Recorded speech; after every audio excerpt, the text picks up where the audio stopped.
Assalamualaikum warahmatullahi wabarakatuh. Salam sejahtera bagi kita semua. Om Swastiastu, Namo Buddhaya, salam kebajikan. Terima kasih sebelumnya kepada Bapak Fariz Al-Rizki selaku dosen pengampu mata kuliah ICT Literasi ini yang telah bersedia untuk memberikan waktunya kepada kami.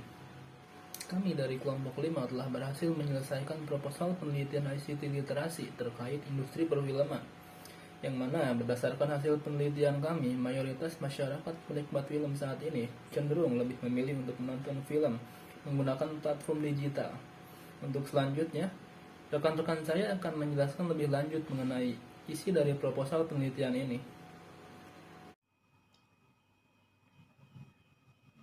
Kami memilih topik ini karena dilatar belakangi bahwa industri perfilman adalah salah satu industri kreatif yang memiliki karakteristik tersendiri, di mana merupakan sebuah karakter industri yang unik dan spesifik.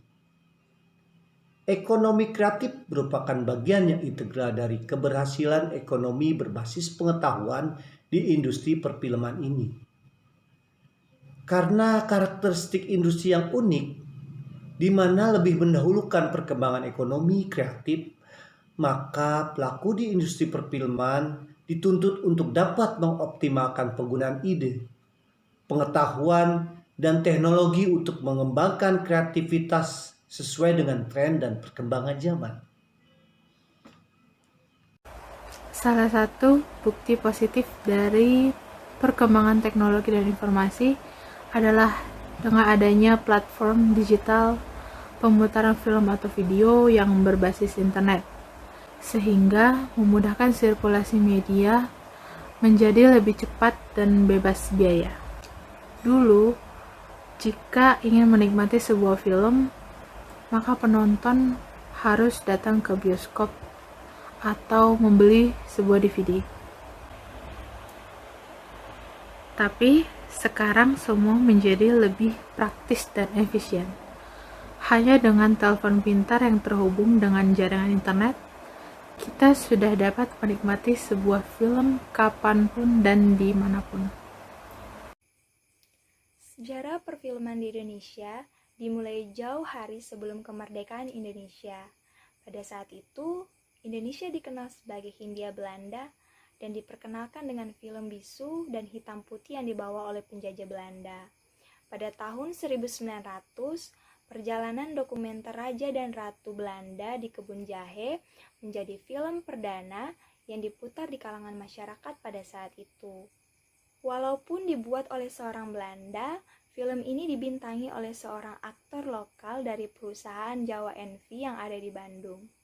Hal ini menjawab permintaan dari masyarakat yang menginginkan suatu produk film yang dikelola oleh bangsa sendiri.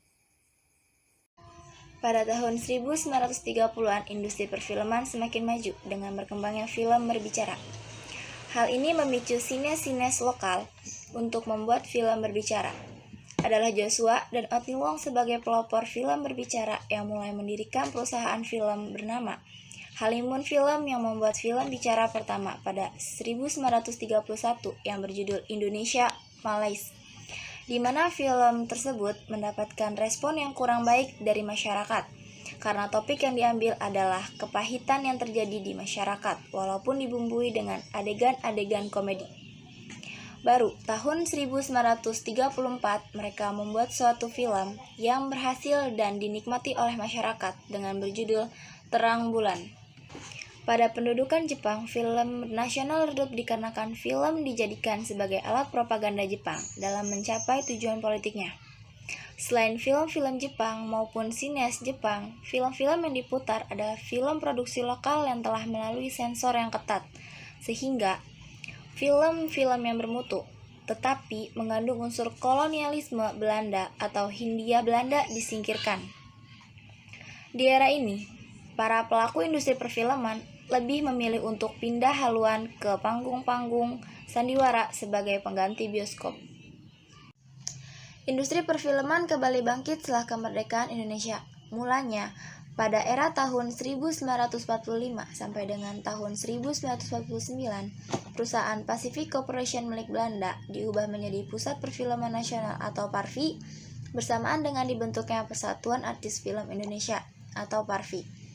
Tetapi karena pada zaman revolusi kemerdekaan, infrastruktur dan regulasi perfilman nasional yang belum terbentuk, maka film-film produksi nasional kalah dengan film-film asing.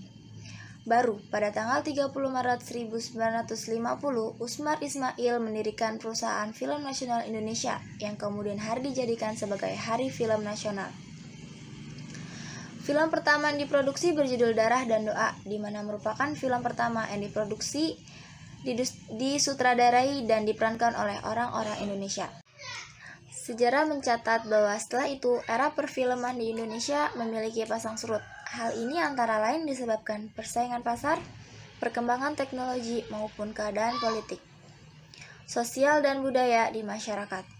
Sejarah mencatat bahwa peran informasi teknologi merupakan penentu dari keberhasilan di dunia perfilman. Di era sekarang, masyarakat lebih tergantung terhadap industri perfilman dengan maraknya konten-konten digital yang didapat secara mudah dan menggunakan aplikasi. Sesuai pada gambar berikut, teknologi informasi terbagi menjadi dua era, yaitu era awal industri dan kedua, era perkembangan teknologi dan informasi. Teknologi informasi terdapat 3 pemanfaatan di dalam bidang industri perfilman. Yang pertama, pemanfaatan teknologi informasi sebagai sumber inovasi. Yang kedua, pemanfaatan teknologi informasi sebagai sumber media. Dan yang ketiga, pemanfaatan teknologi informasi sebagai sumber metode, di mana dari ketiga pemanfaatan ini menghasilkan film. Dalam hal ini, metode penelitian yang digunakan adalah metode penelitian kuantitatif dengan pendekatan deskriptif. Metode penelitian kuantitatif merupakan salah satu metode penelitian yang spesifikasinya adalah terstruktur, terencana, dan sistematis.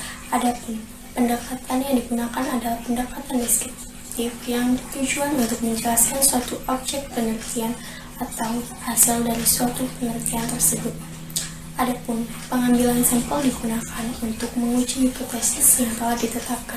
Ada beberapa sampel, di antaranya Netflix, Netflix, YouTube, Mitu, View, Google Play Movie, MTV, dan lain sebagainya.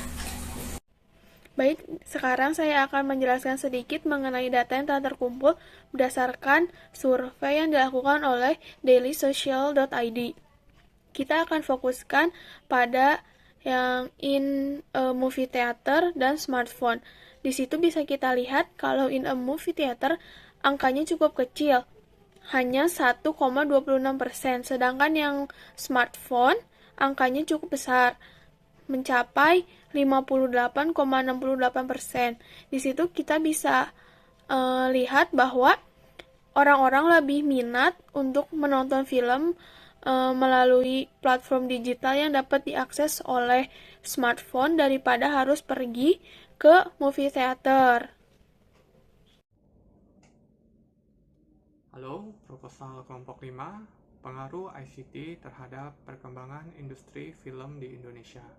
Outputnya berupa makalah pembelajaran, presentasi kepada kelompok diskusi yang bisa menjadi bahan ajar, dan publikasi artikel di web ataupun majalah digital, seperti itu.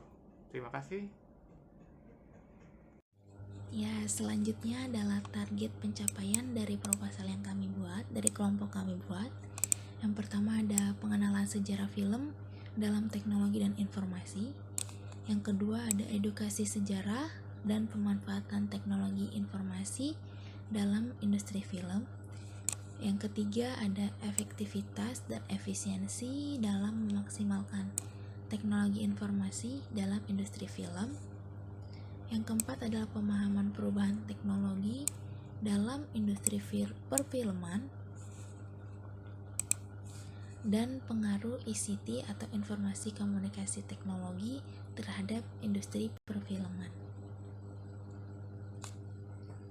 Seperti jadwal yang telah terlampir berikut ini, pada tahap persiapan penelitian terdapat penyusunan dan pengajuan judul yang kami lakukan di minggu kedua. Untuk pengajuan proposal kami lakukan di minggu kedua juga, dan untuk pengajuan penelitian kami lakukan di minggu ketiga. Kemudian pada tahap pelaksanaan kami melakukan pengumpulan data di minggu ketiga dan keempat.